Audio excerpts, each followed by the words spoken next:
अस्सलाम वालेकुम, कैसे हैं आप सब? ठीक ठाक हैं? उम्मीद करती हूँ आप सब ठीक ठाक होंगे।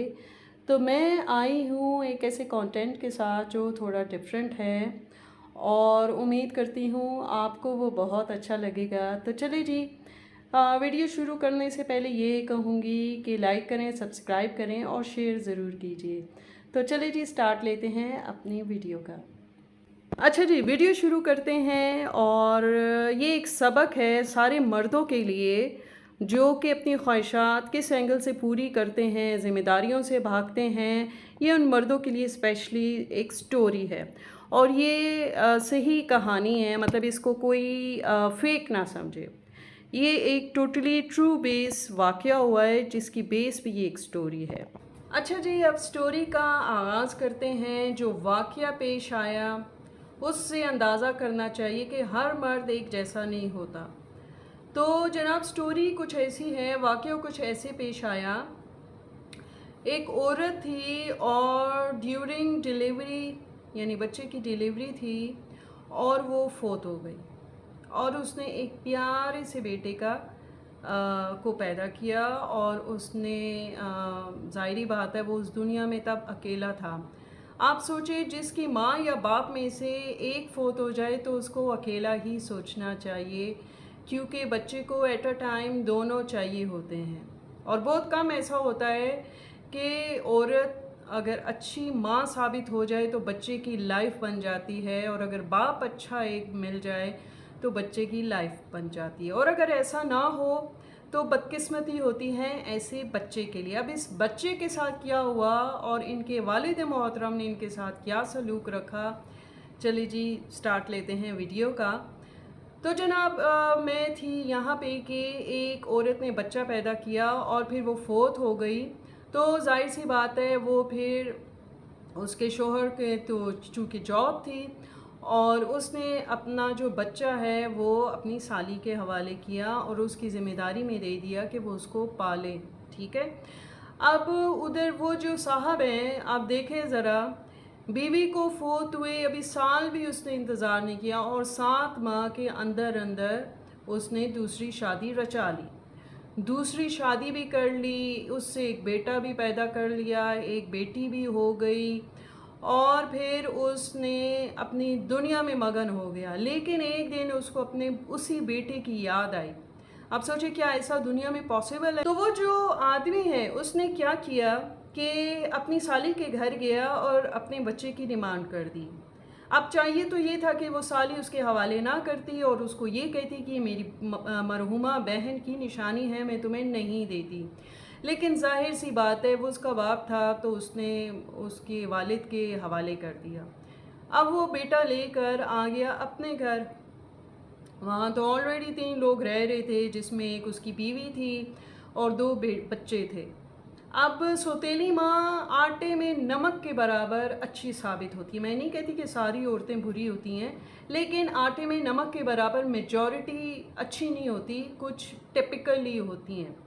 अब हुआ ये कि ये बेचारा बच्चा आ गया जो पूरे 3 साल का भी नहीं था और वो जो है तो अपने सौतेली बहन भाइयों के साथ पलने लगा जैसे तैसे करके।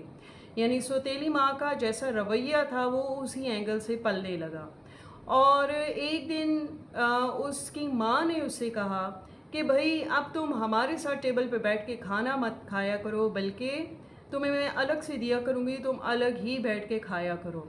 वो छोटा सा बच्चा था, उसको क्या अंदाज़ा, तो वो उसको अलग ही खाना मिलने लगा, थोड़ा बहुत वो खाता था। फिर एक दिन उस औरत के रिश्तेदार यानी सौतेली माँ के जो रिश्तेदार थे उनका था खाना। अब खाना था तो उसने अपने बेटों को नौकरों से बदतर ट्रीट किया और उससे कहा कि आज तो गेस्ट हैं और तुमने ख़बरदार टेबल पे नहीं आना, ना उन गेस्ट्स के पास आना है। बेहतर होगा तुम बाहर बालकनी है वहाँ पे जाके तुम बैठो, मैं तुम्हें वहीं खाना दूंगी और फिर सोने के लिए तुम्हें बुलवा लूँगी जब वो लोग चले जाएंगे। अब वो बेचारा बच्चा डर के मारे उधर ही बैठा रहा और इसी में वो बच्चा बेचारा सर्दी में कांपता रहा। उस औरत के गेस्ट भी चले गए और उस औरत ने खाना वाना समेट के अपने कमरे में चली गई। इन द मीन टाइम उसके हस्बैंड आए, उसने कहा खाना दूँ, उसने कहा नहीं मैं खा के आया हूँ। तो वो दोनों मियाँ बीवी सोने चले गए, लेकिन शोहर ने सोने से पहले पूछा कि मेरा बेटा कहाँ है। उसने कहा अपने बिस्तर पे। खाना खा लिया? हाँ जी खा लिया। वो सो गया। इतने में ख्वाब में उसकी वाइफ आई मरहुमा, और उसने उस बंदे से कहा, अपने शोहर से कहा कि भाई अपने बेटे का ख्याल करो। ठीक है, वो आदमी हड़बड़ा के उठा और बीवी से कहा कहाँ है मेरा बेटा? उसने कहा बड़ा सो रहा होगा अपने कमरे में, क्या है मेरी नींद ख़राब कर दी। वो शोहर बेगम होके फिर सो गया। In the mean time second time फिर उसको ख्वाब में उसकी मरहुमा वाइफ आई और उसने कहा अपने बेटे का ख्याल करो। अब चाहिए तो ये था कि उस अल्लाह के बंदे को घर में देखना चाहिए था कि आया वो अपने बेडरूम में बच्चा मौजूद है या नहीं है। उसने अगेन अपनी वाइफ से पूछा कि कहाँ है मेरा बेटा? तो उसने कहा भाई बिस्तर पे है, सो रहे हैं, मुझे क्यों बार बार उठा रहे हो? ये सुनने के बाद वो फिर सो गया। अब थर्ड टाइम बीवी दोबारा आई ये इत्तला देने के लिए, अब तुम फिक्र ना करो, अब मेरा बेटा मेरे ही पास आ चुका है। अब थर्ड टाइम वो उठा, बीवी से उसने नहीं पूछा, डायरेक्ट वो उसके कमरे में गया तो वहाँ तो वो था ही नहीं। पूरे घर में छान मारो, उसे कहीं नज़र नहीं आया। उसने शोर शार मचा दिया, बीवी भी उठ के बाहर आ गई। और देन जब उसने बालकनी खोली, यकीन करें वो बच्चा वहाँ मर चुका था, फोत हो चुका था, अपनी माँ के पास जा चुका था और वो बिल्कुल टांगे लपेटे लेटा हुआ था। सर्दी की वजह से वो कपकपाहट भी उसके बदन में थोड़ी बहुत बाकी थी। अब सोचें इस चीज़ का कितना बड़ा आज़ार लिया उसके बाप ने और सौतेली माँ ने। सौतेली माँ का रोल बाद में आएगा, असल रोल था उसके बाप का कि वो कड़ी नज़र रखता अपनी वाइफ पे और बीवी के बहकावे में ना आता और उसकी बात पे यकीन ना करता कि भाई हाँ वो सो चुका है। उस बेचारे ने तो खाना भी नहीं खाया और वो बाहर पड़ा ठंडी ज़मीन पे अकड़ू हालत में, वहीं पे लेटे लेटे, जाहिर बात है बच्चा है उसे नींद आई होगी और वो वहीं पे सो गया और उस दौरान ही उसकी मौत वाक़ई हो गई।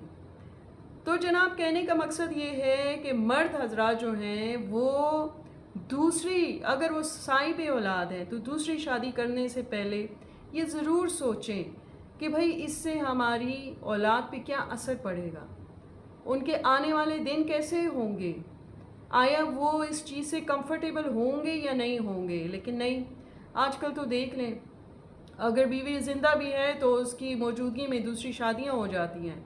फिर पहले बीवी बच्चों को ऐसे भूल जाते हैं जैसे कभी कुछ था ही नहीं और जो दूसरी शादी है उसी को कायम रखते हैं। तो ऐसे ही लोगों के लिए अल्लाह ताला ने फरमाया है कि ऐसे बंदे का धड़ पूरा जिस्म क़यामत के दिन ऐसा होगा कि उसका आधा धड़ मफलूज होगा। तो बताइए जनाब आपको मेरी स्टोरी कैसे लगी?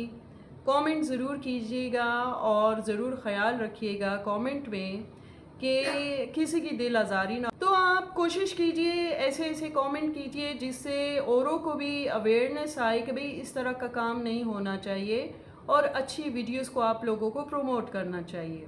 अगर अब आप लोग प्रमोट नहीं करेंगे तो फिर जाहिर सी बात है बंदा फिर कहाँ जाए, वो तो फिर वापस उसी काम पे आ जाएगा। और मुझे ज़रूर बताइएगा मेरी वीडियो कैसी लगी और जी फिर हाज़िर होंगी एक नई और अच्छी वीडियो के साथ। तब तक के लिए अल्लाह हाफिज़।